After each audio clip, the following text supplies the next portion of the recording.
Hello everybody, I'm Victor Mazzari. Thank you for watching this video.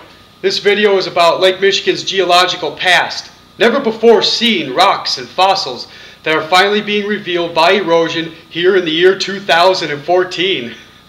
That's pretty exciting. Well, this video is a two-part series. The first one is where I give you a good bird's eye view of the area I was exploring. This second video is where I show you the rock collections that I assembled, along with some information about Lake Michigan's past lake levels as well. The time when the lake level was a lot higher and then a lot lower than what it is today. So we'll get started today, folks. Now right here is a rather cheap diagram, but it'll have to do. This is what I came across. The first section is the clay dirt section.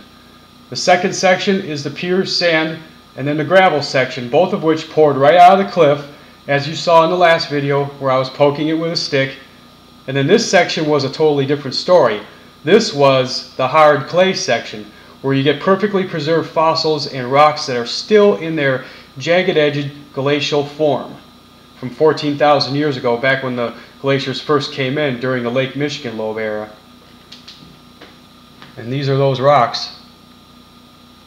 And they're very special to me because they still have their scratches in them, their flat surfaces, like so. This one right here, I would say it's semi-smooth from melting water from the glacier, but nothing more. And it has a little agate in it. This is a green basalt, and it still has a flat surface and glacial scratches. Interesting. Now this rock is a perfectly preserved Brachiopod.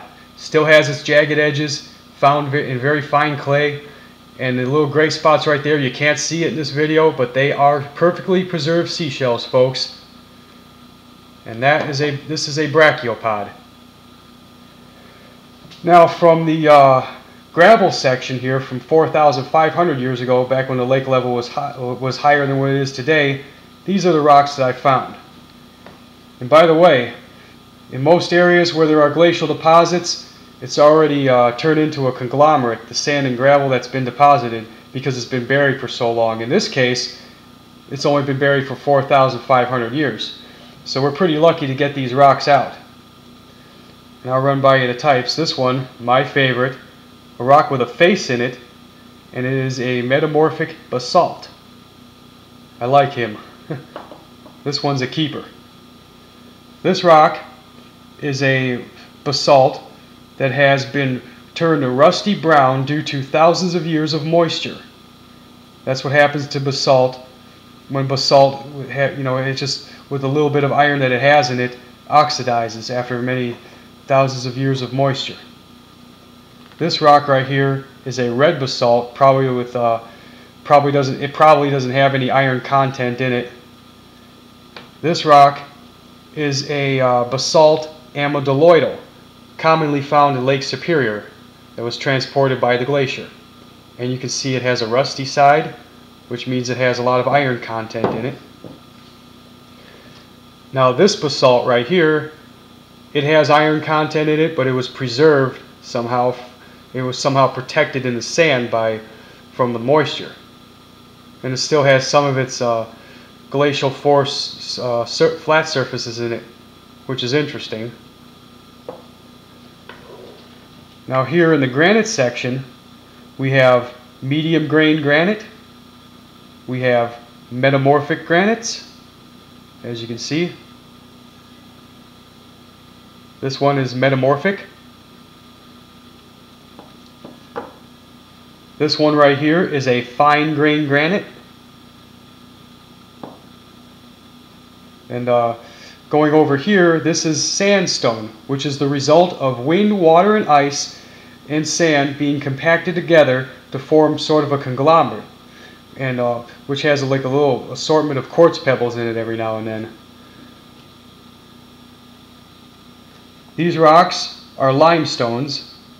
This one in particular is a faphosite fossil, or a crinoid stem, and you can see it has a bunch of little eyes in it, and that's pretty cool. This rock is a limestone, and it's not very oxidized. This rock is an oxidized limestone and it's stained red due to the basalt that it was amongst. This rock is a low quality white agate and it has a very smooth, greasy feel to it. This rock is a red chert, and this rock is a white chert, which has dish-like fractures to it. Chert comes in a variety of colors like brown or red or white or gray, and in some cases blue or stained blue. So here you have it for this collection. Now this collection right over here, folks, is from the Chippewa Low phase. These were the very special rocks that I got from way far out with the 20-foot long pole that I showed you in the last video. And I was about a quarter of a mile out, and 1 out of every 100 tries trying to jab that pole into the water, I got a rock. So it was a very difficult, dangerous, daunting task. But it was worth it. Now folks, you're probably asking me, why do I divide these rocks? Why do I divide them into certain sections by years before present? Well, I'll tell you why. It's for the simple reason that I go by the formation of rocks. Basically, like for example, if you have 2 pieces of copper, like let's say 2 copper nuggets, and one of them gets turned into a penny back in the year 1912, and then the other piece finally gets turned into a penny in the year 2012. Well, if you are a coin collector, which one are you going to want? Well, the one from 1912. Same principle with rocks. Unfortunately, though, Mother Nature doesn't exactly put a stamp a year on each rock. So, with a little bit of my own research and the research that I have looked at from geology, I kind of put 2 and 2 together to kind of figure out the formation age of each collection of rocks that I collect, depending upon the area that I get them from. I get them from the offshore about a mile out. Well, that means that they are from the Chippewa Low phase, the most recent last time that the lake level was at its lowest. I get them from the cliffs. That means they were from the 4,500-year-old section, which is the Nipissing I phase, back when the lake level was at its highest, which is an obvious guess. If I get them from, the hard clay section, like farther deep down, like at the very bottom of the cliff, that means that they were from the 14,000-year-old section, the early Glenwood phase. Back when the excuse me, back when the ice sheets first came in to deposit the rocks. So that's kind of my reasoning behind that. And I'll go over with you these lake levels if you want. The 3 here that are the most significant are the Chippewa Low phase, the Nipissing I phase, and then the early Glenwood phase. The early Glenwood phase is from 14,000 years ago, as I have shown right here.